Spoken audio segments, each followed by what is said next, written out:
Welcome to the State of the Latino Nonprofits here in our new home in DC, in Washington, DC. My name is Frankie Miranda. I met many of you for quite some time now, and some of you are new faces. And I am thrilled to be able to host you here today to talk about our work, but most importantly, the work of the organizations that we support every single day. The State of Latino Nonprofits is going to be an explanation on how we were able to work on some of the most critical times in our community in the last few years. And I will be able to talk to you about the grant-making effort that we did with some of our partners, community-based organizations, and many of you in this room. But it's also about a testament on the unwavering commitment of people in our community to work and to do the best for their communities. As an organization, we have been from our very inception talk about the importance of Latino community-based organizations, Latino-led, Latino-serving organizations. And in this report, you're going to see the work that we were able to do with 535 nonprofits in 40 states, DC, and in Puerto Rico. And the challenging times that we were going through were so incredibly unimaginable. But it's also incredibly unimaginable the resilience of many of these organizations and the work that they did on behalf of all of these communities across the United States. But before, I'm going to start a little bit about the Hispanic Federation and why we are different. The Hispanic Federation is a unique organization that since the 1990, when our founder Luis Miranda started this organization, we were all about building power, providing greater access and opportunities to our communities. And right now we are doing that in 42 states and territories. This is what makes us unique. What makes unique the Hispanic Federation is that from our very beginning, we were all about for and by community-based organizations. We were always thinking about what are the real needs of these organizations, and we are always rooted in communities. We understand that these organizations are the experts. They are the people that understand what is needed in their community. And like I like to say many times around that everybody has a rightful place in the ecosystem of philanthropy. But at the end of the day, we need to listen to our community-based organizations to know what exactly they need, because they are the ones that have the pulse of the community. So for us, it's important to continue to be focused on these community-based organizations. We believe in listening, empowering, resourcing, and supporting, knowing that they are the best source of information. When we were talking about the trusted messengers in community during the pandemic, those are our community-based organizations. And for us, it was important to continue this model that we had since 1990, when we were founded, of not trying to implement models on our grant-making process, on our capacity building or technical assistance, that we really need to listen to our organizations, a sector that has been traditionally underfunded and under-resourced. But time and time again, in times of crisis, this unparalleled network has been able to overcome all sorts of challenges with very, very little. And that is why we continue to be focused on this, on our ability to implement a proven model where we can actually talk to these organizations and ensure that they are served the way that they need to be served. So our model continues to be about focusing on our organizations, nonprofit institutional development, strengthening Latino nonprofits, the capacity building, technical assistance, but also coalition building, making sure that we are all talking to each other, elevating those that are on record on a specific topic or subject, helping to connect many different sectors with the nonprofit organizations. Of course, grantmaking, being the largest Latino funder of Latino nonprofits in the country, continue to make sure that we are responding in real time, not waiting to create models and think about proposals that will take 10 months to consider. That is great. But for us has always been what is happening in community and how we can respond. How can we be nimble, can be flexible, and we can respond to each one of these organizations in different areas. Of course, advocacy is important for our work, making sure that their voices are elevated. Our emergency relief and recovery program has proven to be essential. Started in Puerto Rico after Hurricane Irma and Maria, when local government collapsed and federal government was nowhere to be found. We knew that the organizations on the ground were going to serve as first responders in communities. And soon after the pandemic was imminent, in New York went into lockdown, we knew immediately that we were going to have to respond to our community's needs through these community-based organizations. And of course, continuation of our community programs and public education campaigns, which are always focused on education, economic development, health, immigration, civic engagement, and environmental justice. This we're able to do not because we are the Hispanic Federation, but because of the incredible network that we have all across the country and through our 6 regional offices, soon opening in California, making sure that we are representing our organizations on the ground, helping them to mobilize, helping them to elevate their voices.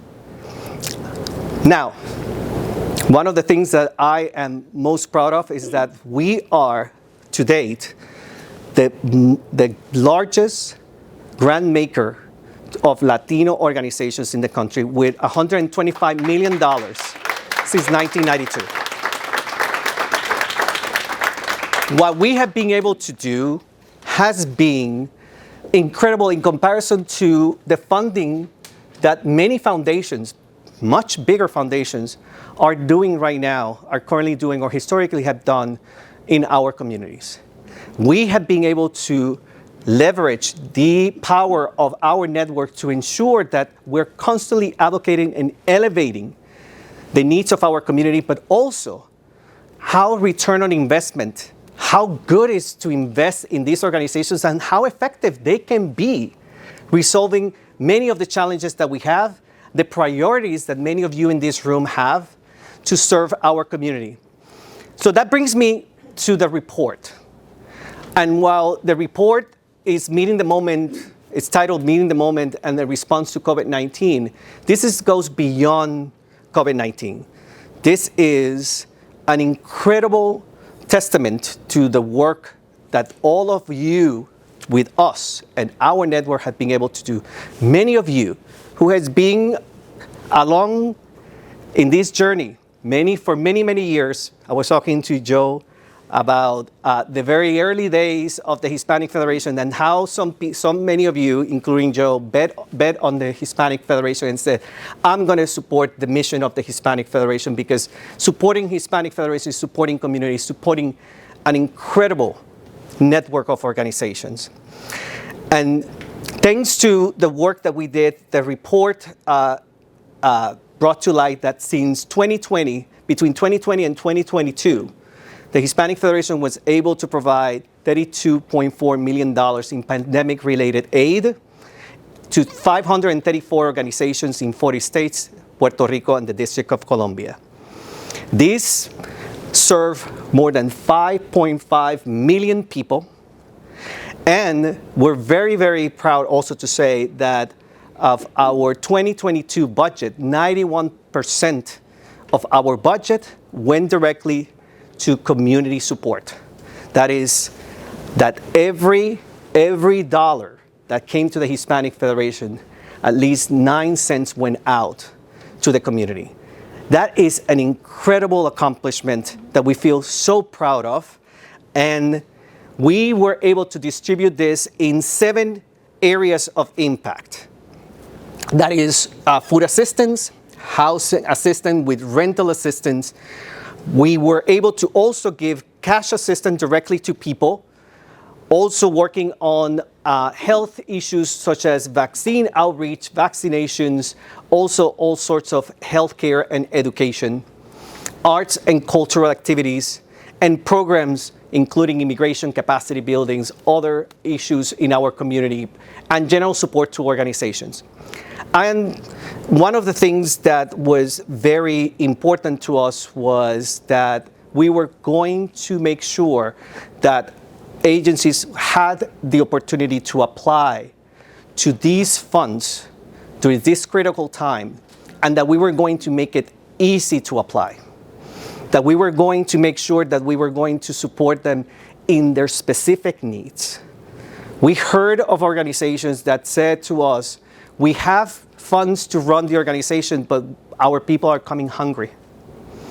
That's what we were going to fund you for. Some other organizations came to us and said, we don't have personal protection equipment, or we don't have computers to work remotely, or we have clinics that were about to reject vaccines because they didn't have the software to be able to track the progress, and they were not going to be able to do the work that it was so needed in our community. That's what we were listening to. I always say that for the Federation, it's important to work with our network, and we are the people that are very much interested. We know that we are an amazing organization, and you're going to hear from 2 amazing organizations in a few minutes. I'm interested in your challenges. I'm interested in how can we make you go to the next level? How can we hear you, really hear you, and have the trust of these organizations to tell us, this is how we're going to move forward. And that is the work that we were able to do together. We were able to impact so many people because we were not coming with made models of ideas of how you need to help the community, but it was all through the organizations. And thanks to the board of the Hispanic Federation, many of members that are here today, that allow us to be flexible and say, like, yes, you can pivot. We can also tackle these issues. We can also be able to help another region. We can go and help these different areas. You may not be an expert, but we have the organizations that can actually help us through this. That is how we were able to do this incredible work. And of course, this is how in those 3 years that it coincides with my tenure at the Hispanic Federation. I've been with the organization for 2 decades, but when the board told me in late December of 2019, Frankie, we want you to take the role of the president of the Hispanic Federation, and they said, 2020 is just going to be very easy.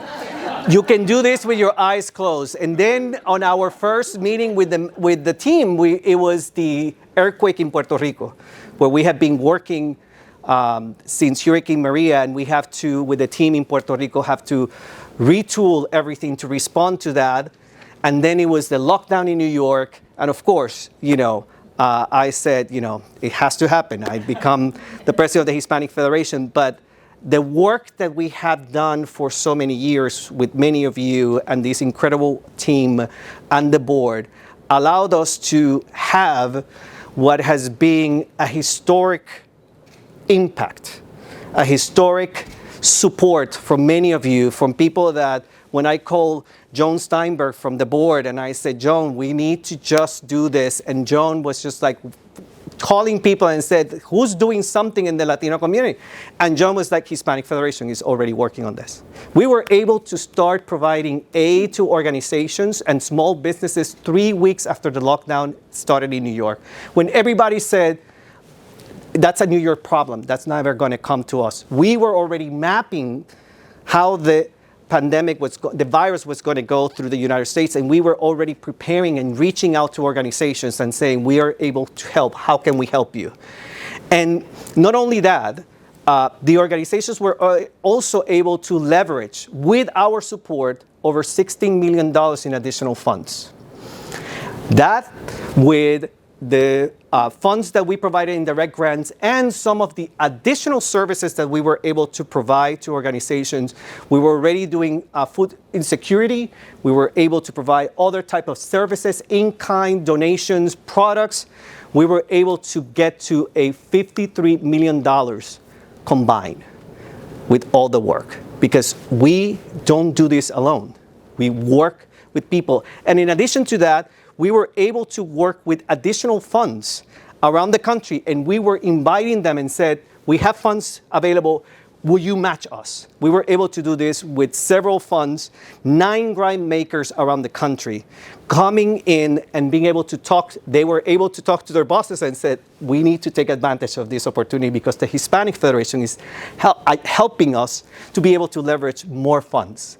And that is an incredible testament not only to the work that we were able to do, but incredible work that was able to impact from the agencies all these individuals around the United States, more than 5.5 million.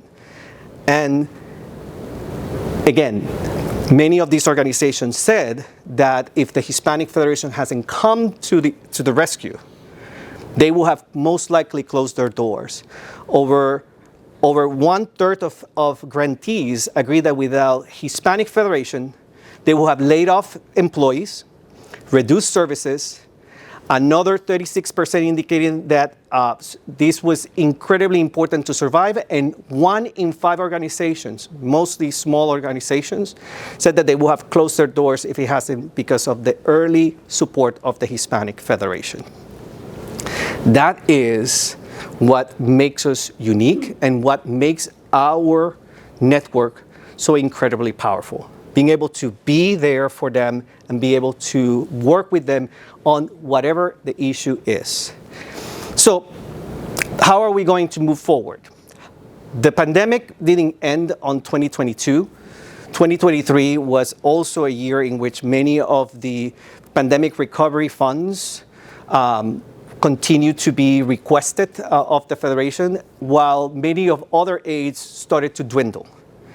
And that is when we were continuing to work not only on pandemic issues, but also increasing the network, increasing capacity building, technical assistance. When it became possible, we started to also meet in person, doing more capacity building. Grant making in 2023 was $7.4 million. More organizations in our network, it means more technical assistance and more grant making and more capacity building.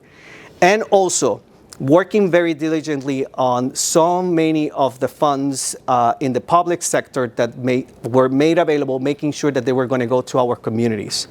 We were able to get in 2023 14 active federal, state, and local grants, with a multi-year funding of $56.6 million. One of them specifically that is super important to us and very proud of was our first USDA grant going to our organizations to help those excluded workers during the pandemic that did not receive any aid, cash assistance. We're talking about farm workers, meat packing workers. And this program was able to work with 33 of our sub-grantees in 17 states, Puerto Rico, U.S. Virgin Islands. And as of 2023, the end of 2023, we were able to aid more than 30,000 workers. That is what we have been able to build. But we also need to continue taking advantage of that infrastructure that has been created and being able to continue supporting it, not only with the funds, but also other ways that we can elevate these organizations.